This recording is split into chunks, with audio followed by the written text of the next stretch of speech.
உச்சகட்டத்தில் Iran போர் நடப்பது என்ன? Iran மீது அமெரிக்கா இஸ்ரேல் இணைந்து கடந்த பிப்ரவரி 28ஆம் தேதி தாக்குதலை தொடங்கினாங்க.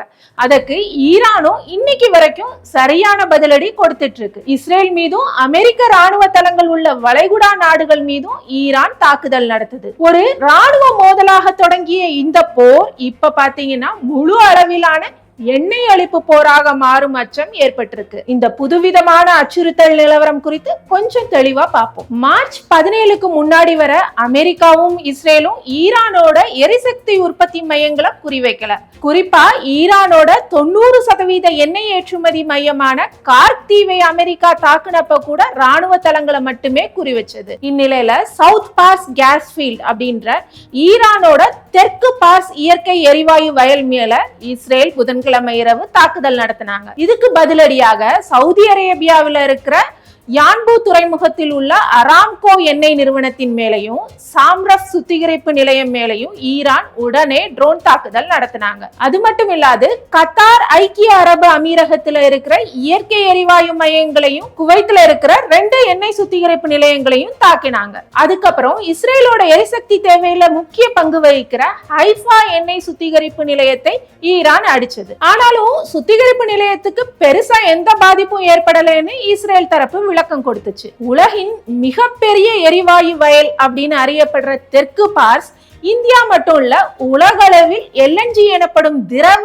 இயற்கை எரிவாயு விநியோகத்துல முதுகெலும்பாக இருக்கு. இதனால அதன் மீதான தாக்குதல் இந்தியா உட்பட பல நாடுகளுக்கு நேரடியாக பாதிப்பை ஏற்படுத்தி. குறிப்பா LNGக்காக இந்தியா பெருசா கத்தாரை சார்ந்திருக்கு. இந்தியாவின் LNGயில் சுமார் 80% முதல் 85% வரை கத்தார் மற்றும் சவுதி அரேபியாவில் இருந்து தான் வருது. இந்த நிலையில இந்த விநியோகத்துல நீண்ட கால பாதிப்பு ஏற்பட்டா அது இந்தியாவில பெரிய தாக்கத்தை ஏற்படுத்தும். ஹார்மூஸ் ஜலசந்தி வழியா கப்பல் போக்குவரத்தை ஈரான் தடுத்தது காரணமா கச்சா எண்ணெய் விநியோகம் ஏற்கனவே பாதிக்கப்பட்டு உலகம் போராடிட்டு இருக்க இந்த நிலையில கச்சா எண்ணெய் உற்பத்தி ஆலைகளுக்கு ஏற்படும் எந்த ஒரு சேதமாக இருந்தாலும் பல ஆண்டுகளுக்கு தாக்கத்தை ஏற்படுத்தக்கூடும் பயம் இருக்கு. இந்த சூழ்நிலையில தான் ஈரானின் தெற்கு பார்ஸ் மீதான தாக்குதல் விவகாரத்துல இஸ்ரேல் பிரதமர் பெஞ்சமின் நெத்தன்யாகுவுடன் அமெரிக்க அதிபர் டொனால்ட் ட்ரம்ப் முரண்பட்டுள்ளது கவனம் பெற்றிருக்கு. இது பற்றி டொனால்ட் ட்ரம்ப் என்ன சொல்லியிருக்காருன்னா,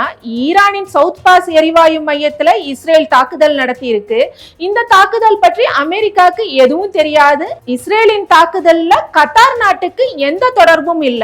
இது ஈரானுக்கு நல்லாவே தெரியும். ஆனாலும் இஸ்ரேலின் சவுத் பார்ஸ் எரிவாயு மையம் மீதான தாக்குதலுக்கு பதிலடின்னு கத்தார் LNG எரிவாயு மையம் மீது ஈரான் மிக கடுமையான தாக்குதலை நடத்தி இருக்குது. கத்தார் LNG எரிவாயு மையம் மீது இன்னொரு முறை தாக்குதல் நடத்தினா ஈரான் பேரழிவை சந்திக்கும்னு ட்ரம்ப் எச்சரிச்சிருக்காரு. ட்ரம்போட இந்த பகிரங்க ரியாக்ஷன் அடுத்து இஸ்ரேல் பிரதமர் பெஞ்சமின் நெத்தன்யாகு என்ன சொன்னார்னா, ஈரானின் தெற்கு பார்ஸ் இயற்கை எரிவாயு வயல் மேல இஸ்ரேல் தனித்து தான் தாக்குதல் நடத்தியது.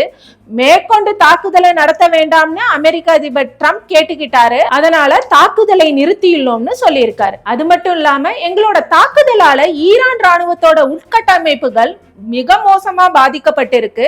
இந்த போர்ல நாங்க வெற்றி பெற்றிருக்கோம். ஈரான் நாடே சின்ன பின்னமாகி கிடக்குது. இந்த போர் நாங்கள் எதிர்பார்த்ததை விட சீக்கிரமாவே முடிவுக்கு வரும்னு சொல்லி இருக்கிறாரு நெத்தன்யாகு. ட்ரம்பும் நெத்தன்யாகுவும் இப்படி முரண்பட்டு பேசி இருக்க ஈரானும் அதோட நிலைப்பாட சொல்லி இருக்கு. என்னன்னா, எங்களோட எரிசக்தி உற்பத்தி மையங்கள் மேல இனிமேலும் தாக்குதல் நடத்தினா நாங்க அதை பார்த்துக்கிட்டு சும்மா இருக்க மாட்டோம், அதீத பதிலடி தாக்குதல்களை நடத்துவோம் அப்படின்னு எச்சரிக்கை பண்ணியிருக்காங்க. இப்படி இஸ்ரேல் ஈரான் மோதல் உச்ச கட்டத்துல இருக்கிறனால உலக நாடுகள் எல்லாம் அதிர்ச்சியில இருக்கு. குறிப்பா இது எண்ணெய் அளிப்பு போராக மாறுன்ற அச்சத்தால கச்சா எண்ணெய் விலை கடுமையாக உயர்ந்துட்டு இருக்கு. இந்த சூழல்ல இனி பெட்ரோல் டீசல் விலையும் கடுமையாக உயரும்னு உலக நாடுகள் அச்சத்துல இருக்கு.